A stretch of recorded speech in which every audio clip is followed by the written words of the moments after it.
l'ascension et la chute de Babylone, Nimrod, Nabuchodonosor, l'Antéchrist et un nouvel ordre mondial. Aujourd'hui, nous voyons beaucoup de gens défier Dieu. Cependant, cette graine a été plantée il y a des milliers d'années. Voici l'histoire des grandes villes qui ont défié Dieu. Tout commence avec le premier homme qui a créé un royaume de ce genre. L'histoire de Nimrod et Babel est un récit intrigant qui aborde des thèmes comme l'ambition, l'orgueil et le désir d'unité d'une manière qui défie la volonté de Dieu. Les récits sur Nimrod se trouvent principalement dans le livre de la Genèse, spécifiquement au chapitre 10 et 11. Genèse 10, 8-12 dit « Cush engendra Nimrod. Il commença à être puissant sur la terre. Il était un puissant chasseur devant l'Éternel. C'est pourquoi on dit, comme Nimrod, puissant chasseur devant l'Éternel. Le début de son royaume fut Babel, Érec, Akkad et Calné, dans le pays de Shinar. Le nom de Nimrod est devenu synonyme de rebelle, influencé par son acte de rébellion contre Dieu à travers la construction de la tour de Babel. Nimrod est principalement connu comme un puissant chasseur devant l'Éternel, ce qui en fait une figure incomparable en termes de compétences et de pouvoir. Selon Genèse 19, ses compétences de chasse n'étaient pas seulement un sport, mais un signe de leadership et de force dans un monde encore en train de se remettre du grand déluge. Nimrod était un protecteur, un pourvoyeur et un conquérant. Il était un leader puissant, crédité de la construction de la ville de Babylone, entre autres. Les gens associent souvent Nimrod à l'idée même de civilisation, réunissant les gens pour vivre dans des villes plutôt que dispersés. La Bible nous dit que son royaume commença avec Babel, Érec, Akkad et Calné, dans le pays de Shinar, Genèse 10, 10. Ces lieux devinrent plus tard l'ancien royaume de Babylone, qui joue un rôle significatif tout au long de l'histoire biblique. Les villes fondées par Nimrod continuèrent à devenir de grands empires. L'ancienne ville d'Akkad était un important centre de civilisation primitive. Calné est une autre ville dans la région de Shinar, bien qu'elle soit moins connue en comparaison avec les autres. Après que Nimrod eut terminé d'établir ses premières villes à Shinar, il se déplaça vers un autre endroit, appelé Assyrie, et construisit encore plus de villes. Il construisit Ninive, peut-être la ville assyrienne la plus célèbre, surtout connue pour l'histoire de Jonas et la baleine. Il construisit aussi Rehoboth-Ir. La Bible dit que c'est une grande ville située entre Ninive et Cala. Ainsi, Nimrod n'était pas seulement fort et courageux, il était aussi un constructeur de villes. Il établit des centres qui devinrent plus tard des lieux clés dans l'histoire ancienne et dans d'autres récits bibliques. Construire une ville nécessite une grande ambition. Nimrod avait réalisé son ambition sur terre et maintenant, il fixait ses yeux sur Dieu. Babel est souvent considéré comme identique à Babylone. En fait, certaines traductions de la Bible listent la ville comme Babel plutôt que Babylone. Son royaume commença avec Babylone, Érec, Akkad et Calné, dans le pays de Shinar. Avant Nimrod et son royaume, les gens étaient probablement organisés en communautés plus petites et en tribus. La Bible ne mentionne pas spécifiquement la gouvernance ou les structures sociales qui existaient avant Nimrod, mais nous pouvons supposer qu'elles étaient plus basiques et moins centralisées. Dans le contexte de Babylone se trouve l'histoire de la tour de Babel, dans Genèse 11, 1, 9, qui est peut-être l'épisode le plus célèbre impliquant Babylone. Au milieu de la Mésopotamie, il y avait une grande zone plate de terre qui était bonne pour l'agriculture et semblait accueillante. Les gens de cette époque, pleins de buts et d'ambition, s'accordèrent pour construire une ville. Mais ce n'était pas une ville ordinaire. Son centre serait une tour, un ziggoura qui atteindrait les cieux, si haute qu'ils croyaient que cela les rendrait invincibles, même aux actes de Dieu. Après le déluge, les gens commencèrent à s'installer et à croître en nombre. Avant la construction de la tour, les gens parlaient une seule langue et avaient un but uni. Les gens qui se sont installés à Shinar sont ceux qui ont essayé de construire la tour de Babel, comme rapporté dans Genèse 11, 1, 9. Ils se dirent l'un à l'autre, « Allons, faisons des briques et cuisons-les bien. » Ils utilisèrent des briques au lieu de pierre et du bitume au lieu de mortier. Ensuite, ils dirent, « Allons, construisons-nous une ville et une tour dont le sommet atteindra le ciel, et faisons-nous un nom, de peur que nous ne soyons dispersés sur la face de toute la terre. » Genèse 11, 3, 4. Dieu ne fut pas content de cela et confondit leurs langues, les dispersant à travers la terre. Leur intention était d'atteindre l'unité, mais pas selon les termes de Dieu. Ils voulaient construire une tour qui atteindrait les cieux, ce qui était une offense directe au plan de Dieu de les multiplier et de les disperser sur la terre. La tour servait de guide pour eux, un symbole de ce que les gens pouvaient accomplir et de leur intelligence. Alors que les briques étaient cuites et le mortier étalé, la tour commença à s'élever vers les cieux et fut appelée Babel. Nimrod, en tant que puissant leader et bâtisseur de Babylone, incarne les thèmes d'ambition et d'orgueil évidents dans l'histoire de la tour de Babel. Ainsi, la tour fut laissée inachevée, un vestige du temps où les gens pensaient pouvoir atteindre les cieux, mais furent rappelés qu'ils ne pouvaient pas échapper à leurs limites humaines. Mais ce n'est pas la fin de Babylone. Nabuchodonosor à Babylone. Babylone est la capitale de l'empire qui finirait par détruire Juda. Elle est située au sud de la Mésopotamie. Dans la Bible, la ville de Babylone est contrastée avec la ville de Jérusalem, la ville fière de l'humanité, contre la ville sainte de Dieu. Le terme Babel provient de l'hébreu et signifie « porte de Dieu ». Cependant, en raison de la similitude du mot Babel avec le mot Balal, qui signifie « confusion », il est associé à la célèbre tour de Babel et à la confusion des langues humaines. Babel-Babylone est un symbole de rébellion contre Dieu. La ville terrestre du splendide humain s'oppose à la ville céleste qui glorifie Dieu. L'ancienne Babylone était une ville célèbre située dans la région de la Mésopotamie, qui est aujourd'hui connue sous le nom d'Irak. Elle est utilisée tout au long de la Bible comme une métaphore de l'arrogance humaine, de la désobéissance et de l'adoration de faux dieux. La Bible ne nous donne pas beaucoup de détails sur ce qu'était Babylone avant le règne de Nimrod, mais fournit quelques points intéressants à considérer. Babylone faisait partie du pays de Shinar, où les gens se sont installés après que l'arche de Noé se soit posée et que les eaux du déluge se soient retirées. Babylone, dans la Bible, était un lieu où de nombreuses personnes, y compris les Israélites, furent emmenées et forcées de vivre loin de chez elles. Lorsque Babylone vainquit une ville appelée Jérusalem, ils ne se contentèrent pas de prendre la terre, mais emmenèrent également de nombreuses personnes intelligentes et compétentes de Juda. Ces personnes devaient travailler pour le roi et aider à faire de Babylone un endroit meilleur. Elles étaient plus que de simples travailleurs manuels. Beaucoup d'entre elles avaient des emplois essentiels, tels que enseignants, artistes et autres postes. Elles étaient une partie fondamentale de l'ascension et du succès de Babylone. La défaite et l'exil n'étaient pas une surprise. Israël avait été averti par des prophètes comme Isaïe et Jérémie qu'il serait soumis à une attaque significative s'ils tournaient le dos à Dieu. À cette époque, Nabuchodonosor était le roi de Babylone. Un jour, son armée se rendit à Juda et la conquit. Nabuchodonosor épousa une belle princesse des montagnes perses, où se trouve aujourd'hui la capitale de l'Iran.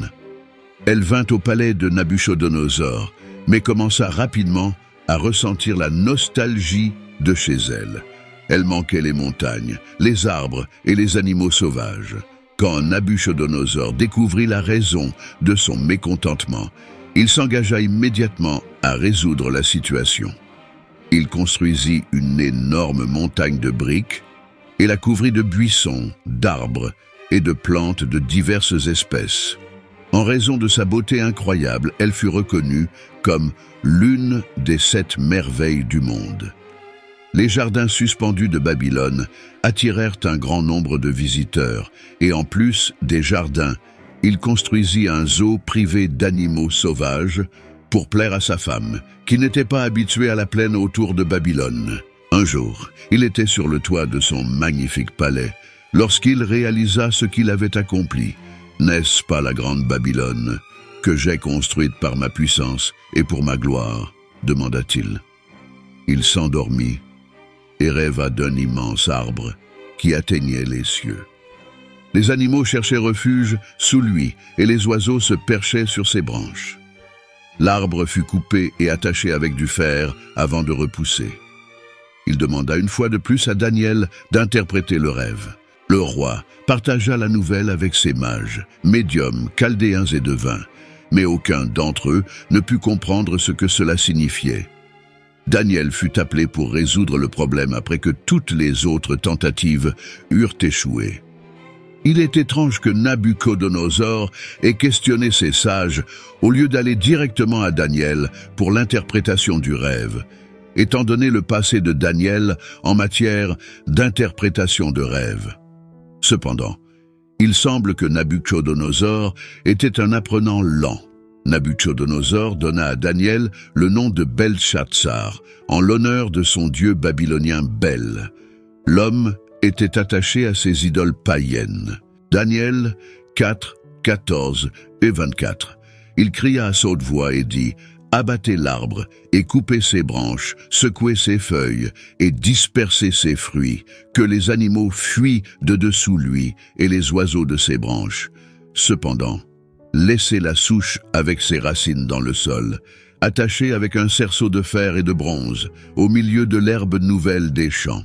Qu'il soit mouillé par la rosée du ciel, et qu'il mange de l'herbe de la terre avec les animaux, que son esprit et sa nature soient changés de ceux d'un homme à ceux d'un animal, et qu'il lui soit donné un cœur d'animal. Que cette période de temps passe sur lui. Cette sentence est le décret des veilleurs angéliques, et la décision est un commandement des saints, afin que les vivants sachent sans aucun doute que le Dieu Très-Haut règne sur le royaume des hommes, et qu'il accorde à qui il veut, et place sur lui le plus humble et le plus bas des hommes. C'est le rêve que moi, le roi Nabuchodonosor, j'ai eu. Maintenant, toi, Belchatsar, explique-moi sa signification, car aucun des sages de mon royaume n'est capable de me révéler son interprétation. Mais toi, tu en es capable, car l'esprit des dieux saints est en toi. » Alors Daniel, dont le nom babylonien était Belchatsar, fut étonné et sans parole pendant un moment, car il était profondément préoccupé par le destin du roi, et ses pensées l'alarmèrent. Le roi dit « Belchatsar, ne laisse pas le rêve ou son interprétation te troubler. » Belchatsar répondit « Mon Seigneur, que le rêve soit pour ceux qui te haïssent, et son message pour tes ennemis.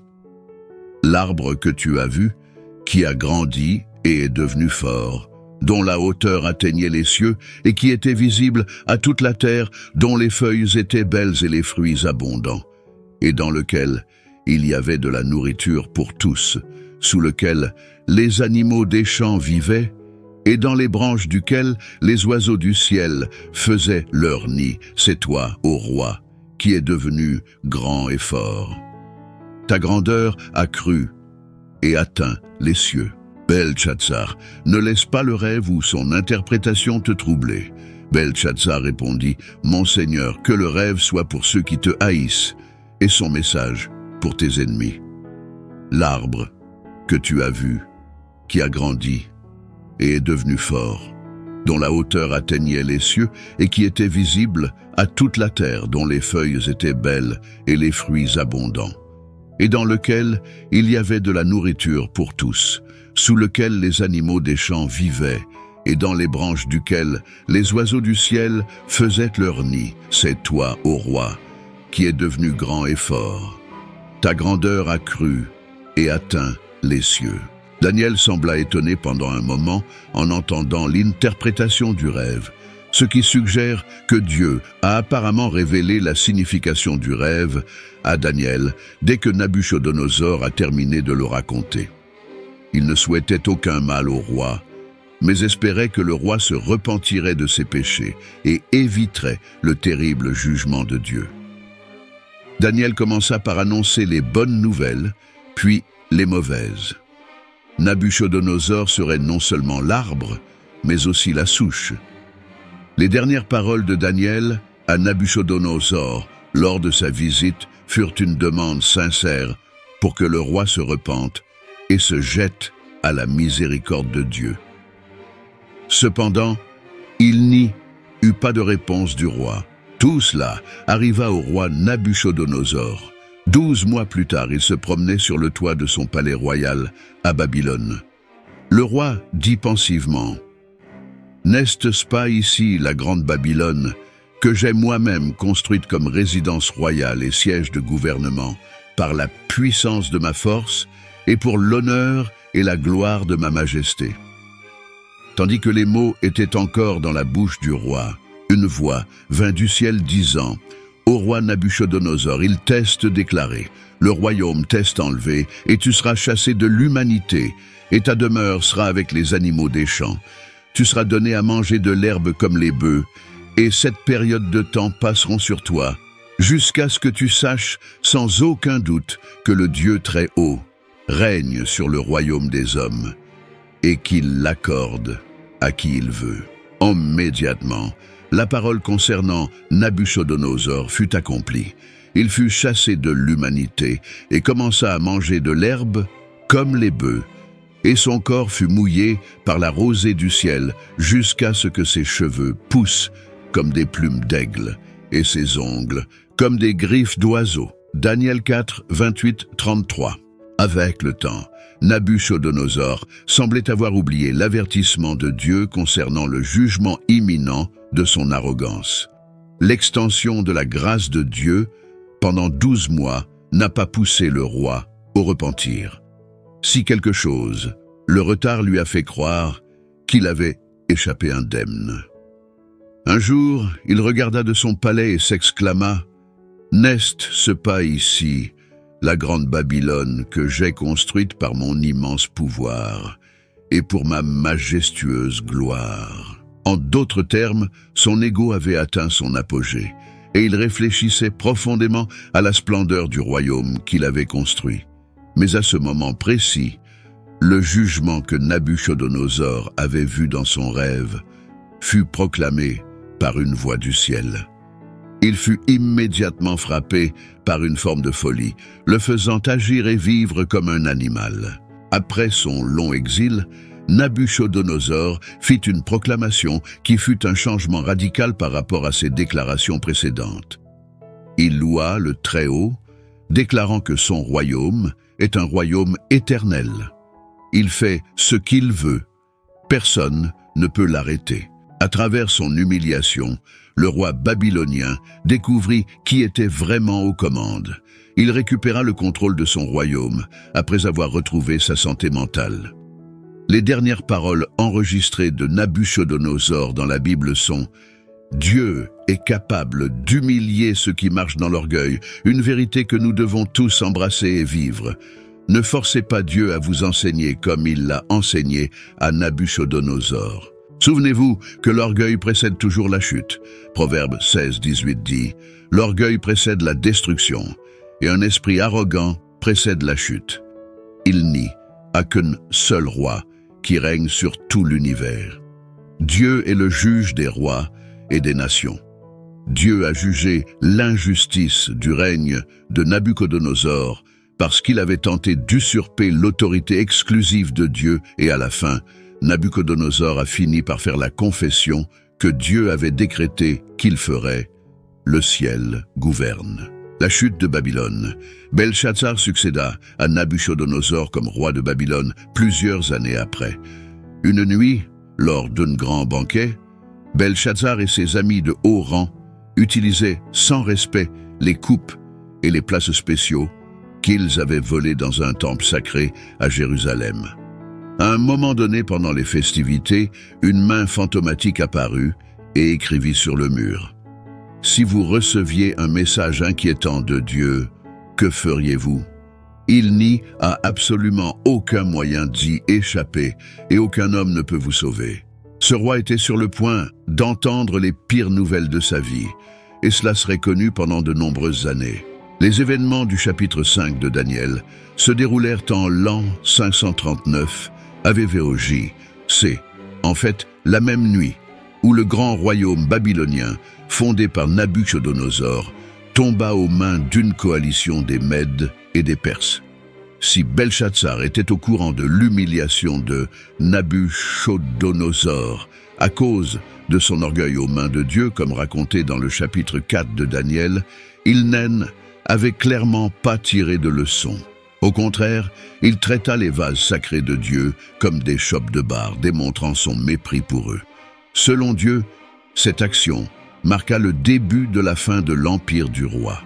Lorsque le Seigneur commença à écrire sur la destruction de Belshazzar sur le mur du palais, le roi perdit le contrôle de ses fonctions corporelles de tant de terreur. Mais, tout comme Nabuchodonosor avant lui, le roi promit une récompense à quiconque pourrait déchiffrer l'inscription. Ces sages appelés, cependant, étaient une bande d'imbéciles. La reine sortit de ses appartements pour rassurer le roi. Daniel fut appelé et généreusement honoré parce qu'elle se souvenait de son service précédent auprès de Nabuchodonosor. Daniel 5, 17, 21. Alors Daniel répondit et dit devant le roi, « Garde tes présents pour toi-même et donne tes récompenses à un autre. Néanmoins, je lirai l'écriture au roi et je lui révélerai l'interprétation. Ô roi, le Dieu très haut donna à ton père Nabuchodonosor un royaume, de la grandeur, de la gloire et de la majesté, et à cause de la grandeur qu'il lui donna, tous les peuples, nations et langues tremblaient et redoutaient devant lui. Celui qu'il voulait, il tuait, et celui qu'il voulait, il laissait vivre. Celui qu'il voulait, il exaltait, et celui qu'il voulait, il abaissait. Mais lorsque son cœur s'éleva, et que son esprit s'endurcit dans l'arrogance, il fut déposé de son trône royal, et sa gloire lui fut enlevée. Il fut chassé du milieu des hommes, et son cœur fut rendu semblable à celui des bêtes. Sa demeure fut avec les ânes sauvages.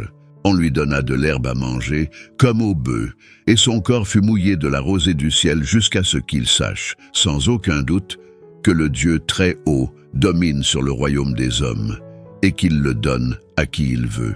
Daniel savait très bien que Belshazzar était un roi pervers à qui Dieu avait envoyé un jugement, et il n'avait aucun désir de partager les richesses du roi.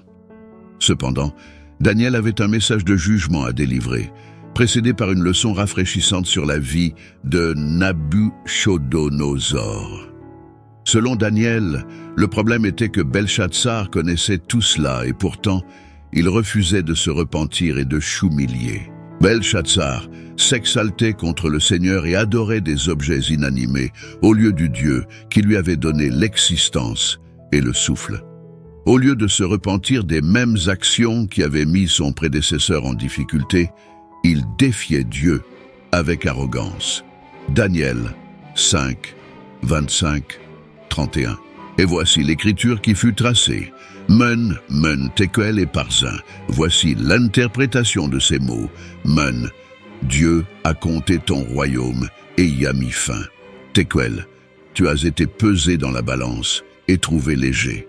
Pérès, ton royaume a été divisé et donné aux Mèdes et aux Perses. Alors Belshazzar ordonna que Daniel soit revêtu de pourpre, qu'on mette une chaîne d'or à son cou et qu'on proclame qu'il avait maintenant autorité comme troisième dirigeant du royaume.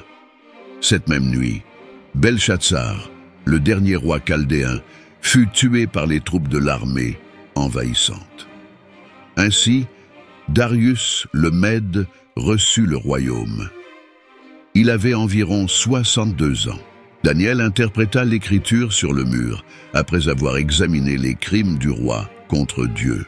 Les mots signifiaient que le règne de Belshazzar était terminé. Il était déficient aux yeux de Dieu, et son royaume était livré.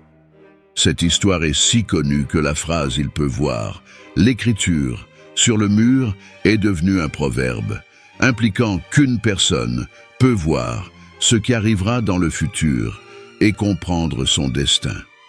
Bien qu'il soit trop tard pour que Belshazzar change Davis, Dieu déclare la guerre à Babylone et annonce la victoire sur Babylone. Jérémie 50, 4, 10, Bible amplifiée. En ces jours-là, et en ce temps-là, dit le Seigneur, les enfants d'Israël viendront, eux et les enfants de Juda ensemble. Ils viendront en pleurant et en se repentant, en cherchant le Seigneur leur Dieu, en s'enquérant de lui.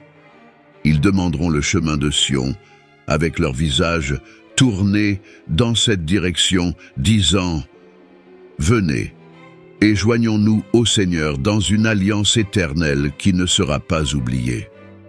Mon peuple est devenu des brebis perdues.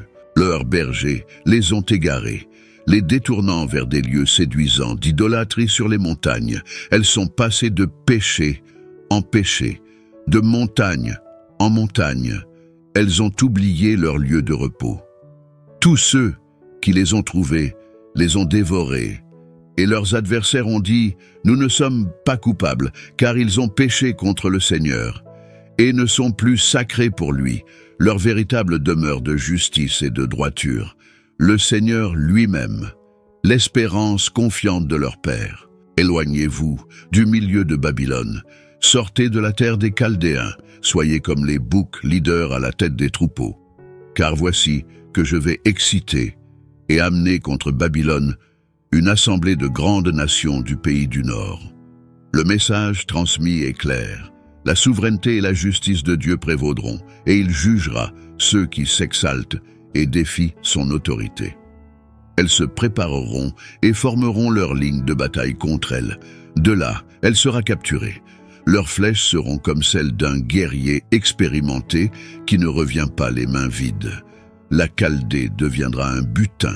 Tous ceux qui la pilleront seront satisfaits, déclare le Seigneur.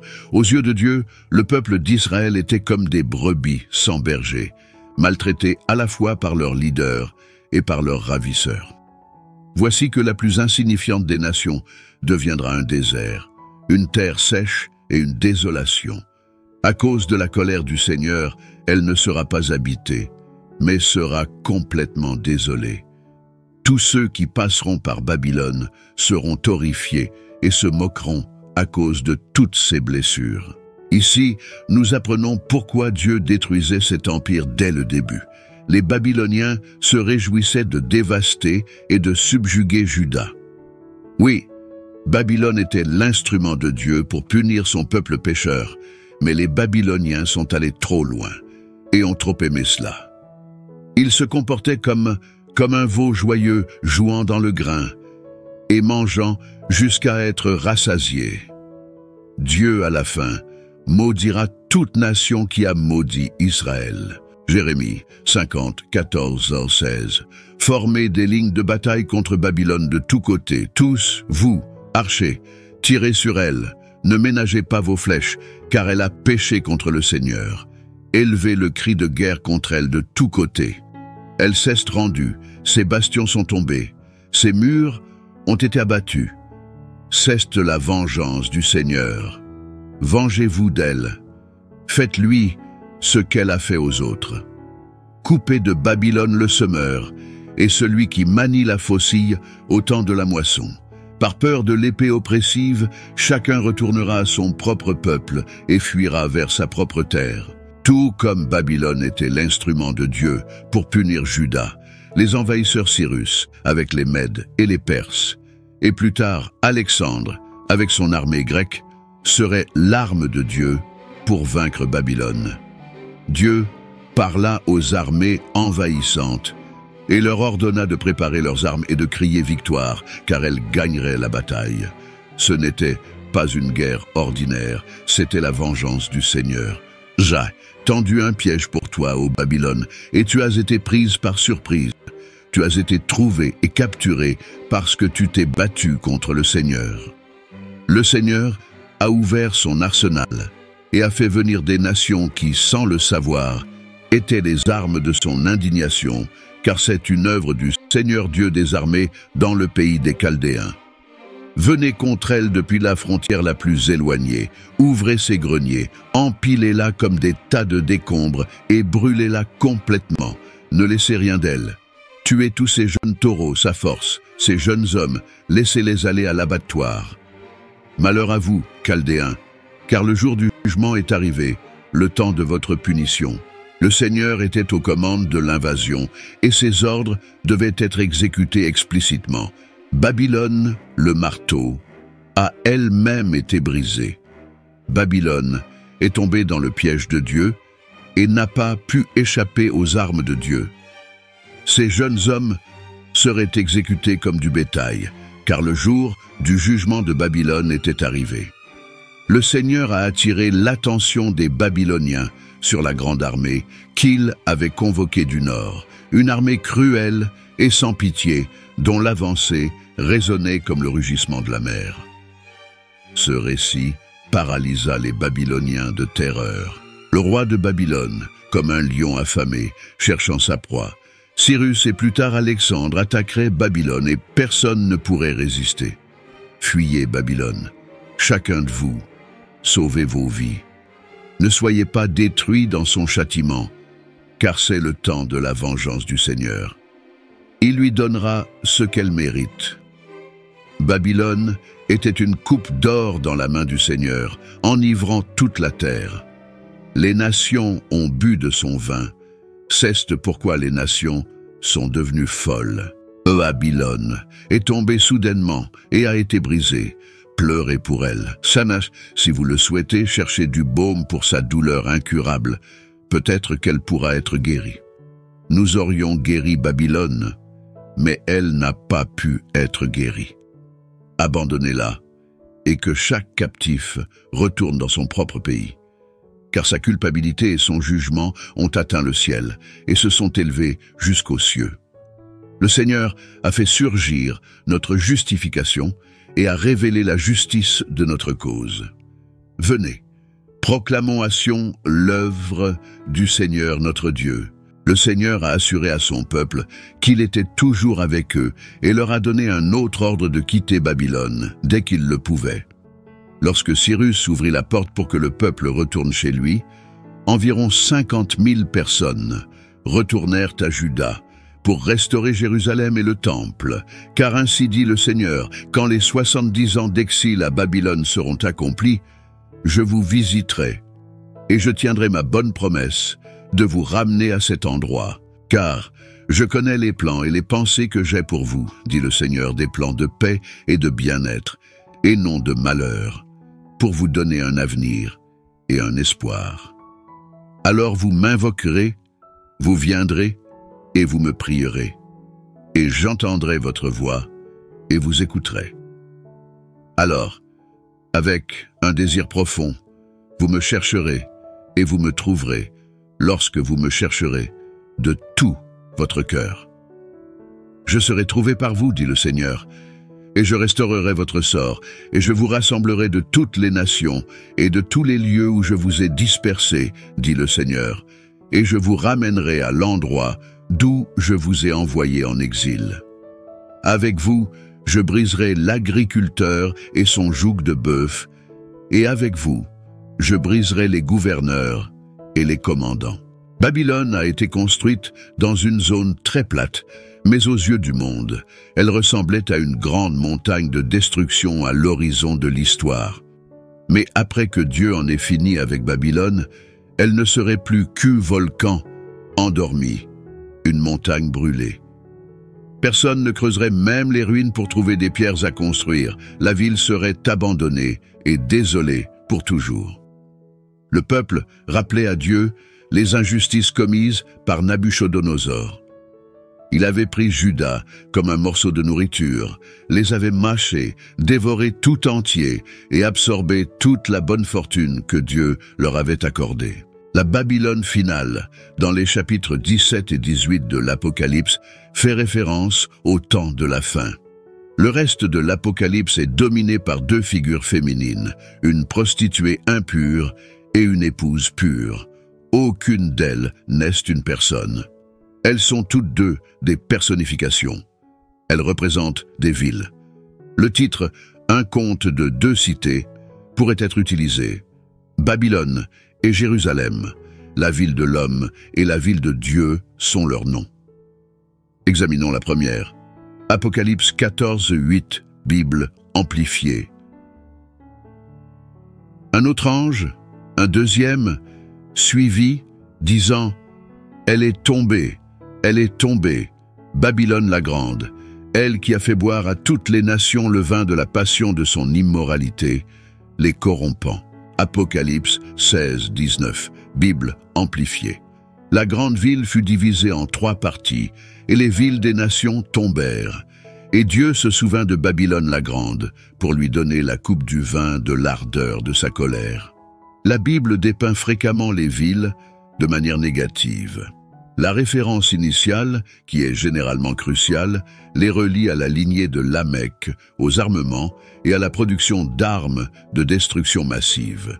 Elle concentre les gens et par conséquent les pécheurs et donc le péché. La cupidité et l'orgueil sont les 2 péchés mis en avant dans ce passage, tous deux liés à l'idolâtrie de l'argent, car il est impossible d'adorer Dieu et Mammon simultanément. Quand Nabuchodonosor, un tyran brutal qui massacrait des enfants, des animaux et même des arbres en conquérant de nouveaux territoires, cette ville est devenue le centre d'un grand et puissant royaume. Pendant ce temps, le roi David d'Israël avait construit Jérusalem comme sa capitale.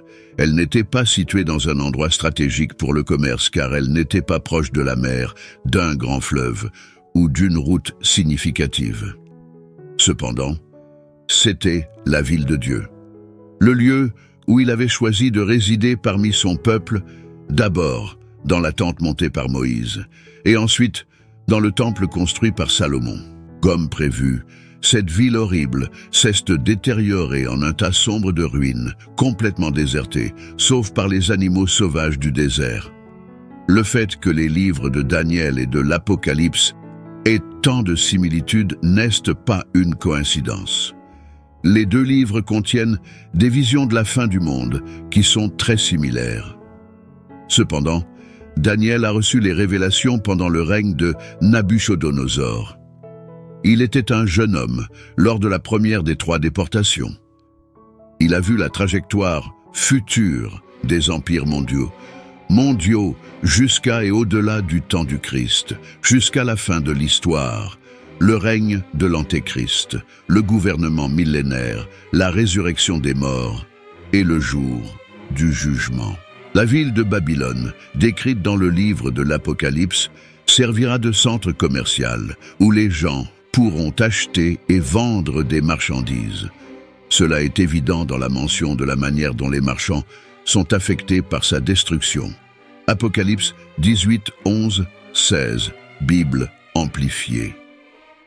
Et les marchands de la terre pleureront et se lamenteront sur elle, parce que personne n'achète plus leurs marchandises d'or et d'argent, et de pierres précieuses, et de perles et de lin fin, et de pourpre et de soie, et d'écarlate et de tout type de bois de cèdre, et de tout article d'ivoire, et de tout article fait de bois très cher et luxueux, et de bronze et de fer et de marbre, et de cannelle, et d'épices, et d'encens et de myrrhe, et d'encens parfumé, et de vin, et d'huile d'olive, et de farine fine, et de blé, et de bétail, et de moutons, et de marchandises de chevaux, et de chars, et d'éclaves, et de vies humaines. Les fruits mûrs et les délices que ton âme désirait sont partis de toi, et toutes les choses qui étaient luxueuses et extravagantes se sont perdues pour vous. Elles ne seront plus jamais retrouvées. Les marchands qui traitaient de ces articles, qui se sont enrichis par leurs affaires avec elle, se tiendront à distance par crainte de son tourment, pleurant et se lamentant à haute voix, disant « Malheur, malheur à la grande ville qui était vêtue de lin fin, de pourpre et d'écarlate, parée et ornée d'or, de pierres précieuses et de perles. Mais elle sera corrompue et corrompra avec le matérialisme remplaçant la moralité, le plaisir remplaçant la pureté, la richesse remplaçant la sagesse et la luxure remplaçant l'amour. » La métaphore de la prostituée est particulièrement appropriée, donnant à tous ce qu'ils veulent en échange d'argent. Apocalypse 19, 14, Bible amplifiée. Ils feront la guerre contre l'agneau, et l'agneau triomphera et les vaincra, car il est le Seigneur des seigneurs et le Roi des rois. Et ceux qui sont avec lui et de son côté sont les appelés, les élus et les fidèles. Mais Babylone est condamnée. Elle et eux tomberont, leurs jours sont comptés. La manière incroyable dont cela est réalisé est tout à fait plausible de nos jours. Des politiciens ambitieux assoiffés de pouvoir ressentent ce pouvoir financier et sont même prêts à provoquer un désastre économique si cela leur permet de prendre le contrôle. Les rois seront jaloux de la femme qui les chevauche et décideront de la détruire. La ville sera engloutie par les flammes. Ce sera le pire désastre économique de l'histoire du monde. Beaucoup de gens pleureront et se lamenteront sur la ruine. Le désastre aura été provoqué par Dieu, non par une action physique. Il aura insufflé dans leur cœur le désir d'accomplir sa mission. Il les persuadera de s'unir à la bête pour combattre la ville. L'Antéchrist aura l'autorité politique et le faux prophète aura le contrôle religieux. Les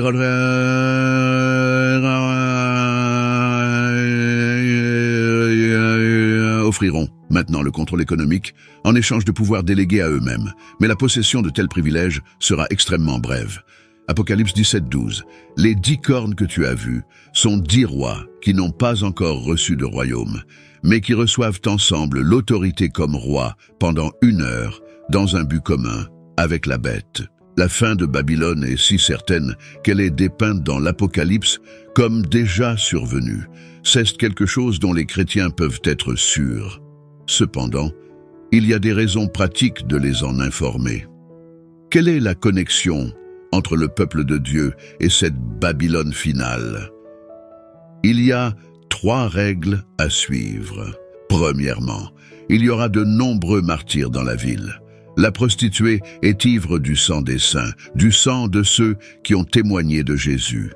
Cette dernière phrase indique à nouveau la présence de chrétiens et se retrouve tout au long de l'Apocalypse. Dans une ville vouée à l'immoralité, les personnes pieuses n'ont pas leur place. La conscience est quelque chose que la communauté ne désire pas. Deuxièmement, les chrétiens sont instruits d'en sortir, mon peuple, afin que vous ne participiez pas à ces péchés et que vous ne receviez aucune de ces plaies, car ces péchés se sont accumulés jusqu'au ciel et Dieu s'est souvenu de ses iniquités. Apocalypse 18, 4, 5, Bible amplifiée. Et j'entendis une autre voix du ciel disant « Sortez du milieu d'elle, mon peuple, afin que vous ne participiez point à ces péchés et que vous ne receviez point de ces fléaux. Car ces péchés se sont accumulés jusqu'au ciel, et Dieu s'est souvenu de ses iniquités et de ses crimes pour le jugement. » C'est presque identique à l'appel de Jérémie aux exilés. Troisièmement, lorsque Babylone tombera, il doit y avoir une célébration. Apocalypse 18, 20, Bible amplifiée. Réjouissez-vous à son sujet, ô cieux, et vous, saints, peuple de Dieu, et apôtres et prophètes qui avez été martyrisés, parce que Dieu a exercé la vengeance pour vous par un jugement juste. Cela est confirmé dans Apocalypse 19, 1, 5, Bible amplifiée. Après ces choses, j'entendis quelque chose comme le grand et puissant cri d'une vaste foule dans le ciel, disant « Alléluia ! Le salut et la gloire et la puissance appartiennent à notre Dieu, parce que ses jugements sont véritables et justes. Il a jugé condamné et prononcé sentence sur la grande prostituée qui corrompait, ruinait et empoisonnait la terre par son immoralité, et a infligé la peine pour le sang de ses serviteurs fidèles sur elle. Et pour la deuxième fois, ils dirent « Alléluia, sa fumée montera pour toujours ». Alors les 24 anciens et les 4 créatures vivantes se prosternèrent aussi et adorèrent Dieu. Et ils adorèrent Dieu qui est sur le trône, disant « Amen, Alléluia, louez le Seigneur ». Alors une voix vint du trône, disant « Louez notre Dieu, vous tous, ses serviteurs fidèles, vous qui le craignez, petits et grands. » En ce jour-là, seul le peuple de Dieu chantera « Alléluia », ce qui signifie « Louez le Seigneur ». Tout cela culmine dans Babylone de l'Apocalypse, des chapitres 17:1 au 19:1. Babylone, la grande, qui symbolise le système anti-Dieu qui contrôle le monde dans les temps de la fin et est ensuite détruit par le Seigneur. Pourquoi les Babylones sont-elles importantes pour nous? L'histoire de Nimrod et de Babylone nous enseigne que l'orgueil excessif peut nous causer des problèmes. Il est important d'être humble. Elle nous enseigne que, peu importe notre puissance ou notre ambition, nos plans doivent être alignés avec la volonté de Dieu. Lorsque ce n'est pas le cas, les résultats peuvent être indésirables. L'histoire de Babylone et de Nimrod est un avertissement. Elle nous met en garde contre les dangers de l'orgueil et de l'autosuffisance, nous exhortant à dépendre de Dieu plutôt que de nous-mêmes. Elle parle aussi de la folie des efforts humains pour atteindre l'unité ou l'immortalité en dehors du plan de Dieu, que ce soit en tant que communauté ou en tant qu'individu. L'histoire nous rappelle que nos ambitions doivent être alignées avec la volonté de Dieu. Sinon, comme les habitants de Babylone, nous risquons de nous retrouver à travailler contre les desseins de Dieu, ce qui ne peut mener qu'à la confusion et, finalement, à notre chute. Ainsi, la prochaine fois que vous vous retrouverez à essayer de construire une tour, prenez un moment pour considérer si vos ambitions sont alignées avec le plan de Dieu pour vous. Souvenez-vous, si l'Éternel ne bâtit la maison, en vain travaillent ceux qui la bâtissent. Psaume 127, 1. Les prophètes, comme Isaïe et Jérémie, ont prédit la chute de Babylone en raison de ses injustices, de son idolâtrie et de son immoralité. Donc, en tant qu'individu ou en tant que société, nos actions ont des conséquences. Opprimer les autres, ignorer la moralité et se détourner de ce qui est juste peut conduire à la ruine. Nous voyons aussi que les royaumes terrestres sont temporaires. Malgré leur pouvoir et leur grandeur, Babylone est finalement tombée face à l'empire médo-perse, comme cela avait été prédit. En d'autres termes, tout sur terre est temporaire, de nos propres succès à la façon dont la société est structurée. La seule chose qui durera pour toujours est le royaume de Dieu. Par conséquent, concentrez-vous sur ce qui durera éternellement, et non seulement sur cela,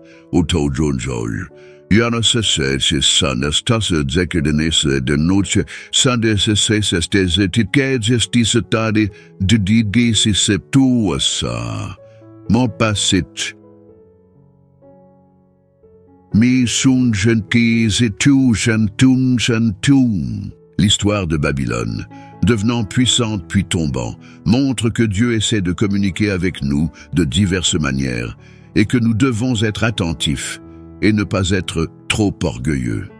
Babylone était un endroit incroyable créé par des hommes, mais elle cesse d'effondrer parce que Dieu voulait que cela arrive. Cette histoire est toujours importante car elle nous rappelle que le vrai pouvoir et la vraie grandeur appartiennent à Dieu, comme le dit la Bible. Le royaume de Dieu est éternel et sera pour toutes les générations. Daniel 4,34.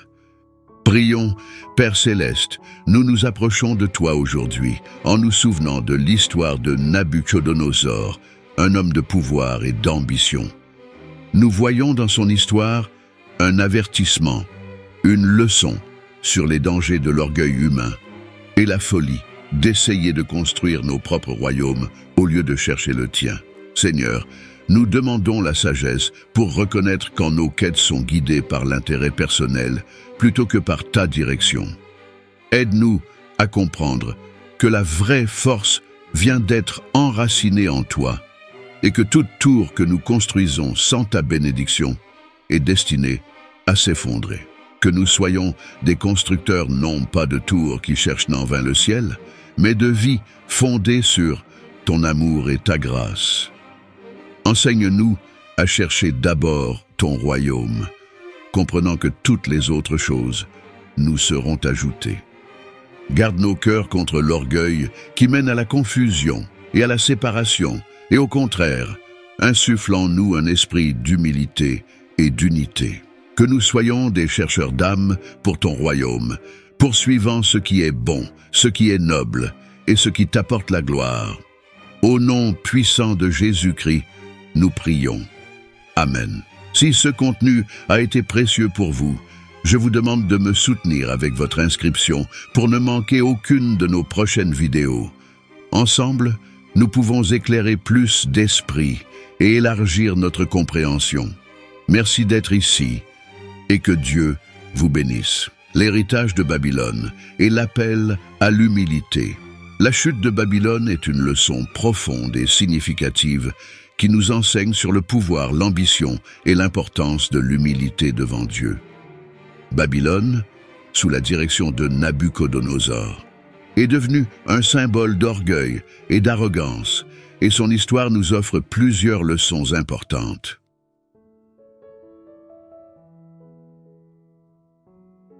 L'orgueil et ses conséquences. L'orgueil est un thème central dans l'histoire de Babylone.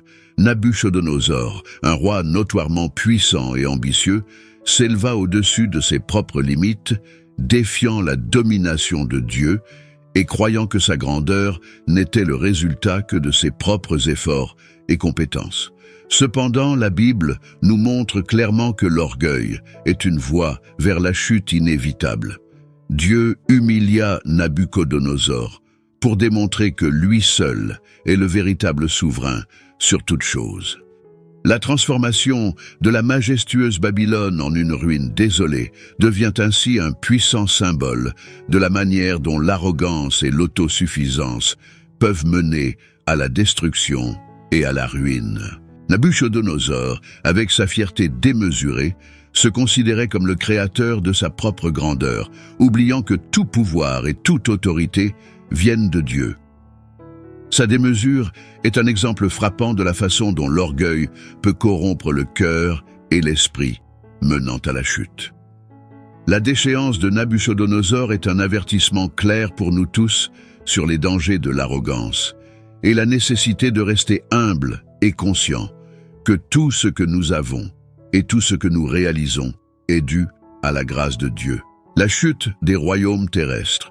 La chute de Babylone face à l'empire médo-perse est une démonstration puissante que, malgré la grandeur et la puissance des royaumes terrestres, ils sont tous temporaires et finissent par céder devant le plan divin.